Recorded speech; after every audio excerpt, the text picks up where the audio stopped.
Open பட்டம் ஒரு job இங்கே இருக்குமா சிஏஎஸ் ஜாப் ஓகேப்பா. என்ன ஜாப்?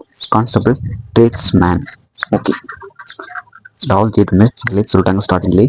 எனக்கு நெக்ஸ்ட் மந்த் 3/4/2025. தென் ஸ்டார்டிங் சேலரி எவ்வளோ இருக்கும் அப்படின்னா 21,700 ஓகேவா. ஸோ கவர்மெண்ட் ஜாப் யூஸ் பண்ணிக்கோங்க. இப்போ இந்த கான்ஸ்டபிள் ட்ரேட்ஸ்மேன் வந்து நிறைய உண்டு. நிறைய ஸ்ட்ரீமில் இந்த குக்கு, காப்பர், டெய்லர், பார்பர், சூப்பர், பெயிண்டர், கார்பெண்டர், எலக்ட்ரீஷியன், மெய்டி, மாலியா, வெல்டோர். ஓகே, நிறைய இருக்குது. என்னென்ன வேக்கன்சி எவ்வளோ இருக்குது அப்படிங்கிறது டீட்டெயில் கொடுத்துருக்கோம்.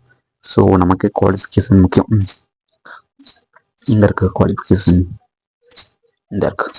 இன்னும் எலிஜிபிள் கிரைட்டீரியா நீங்கள் 10th முடிச்சவங்க முக்கியவா. 10th முடிச்சு நான் சொன்ன ட்ரேட் ரிலேட்டட் உங்களுக்கு எக்ஸ்பீரியன்ஸ் இருந்துச்சு, ஐடிஐ முடிச்சிட்டிங்க அப்படின்னா இதுக்கு நீங்கள் அப்ளை பண்ணிக்கலாம். ஓகேவா. சூப்பர் மட்டும் யாரும் அப்ளை பண்ணிக்கலாம் 10th முடிச்சிருந்தாலே. ஓகே, இதன் ஏஜ் வந்து 18 to 23 இருக்கணும். ஏஜ் ரிலாக்ஸேஷன் உண்டு, ஒரு கேஸ்ட் பேஸ்ட். ஓகேவா, எல்லாருக்கும் கிடையாது. தென் ஃபிசிக்கல் ஸ்ட்ரென்த் இது பற்றி தெரியும்ல. சிஎஸ்எஃப் பொறுத்த வரைக்கும் இது ஒரு ஆர்மி ஜாப். ஓகேவா. கண்டிப்பாக ரிட்டன் டெஸ்ட் அப்படிங்கிறத விட மெயினாக பார்த்தது வந்து உங்கள் கண் நல்லா இருக்கணும், உங்கள் பாடி செக் இல்லை, பாடி நல்லா இருக்கணும். ஓகேவா. இந்த கண் ஹைட்டு இதெல்லாம் கொடுத்துருக்காங்க. நீங்கள் இந்த ஸ்டேட் இந்த கேஸ்ட் அப்படிங்கிறத பார்த்து மாறும். ஓகேவா.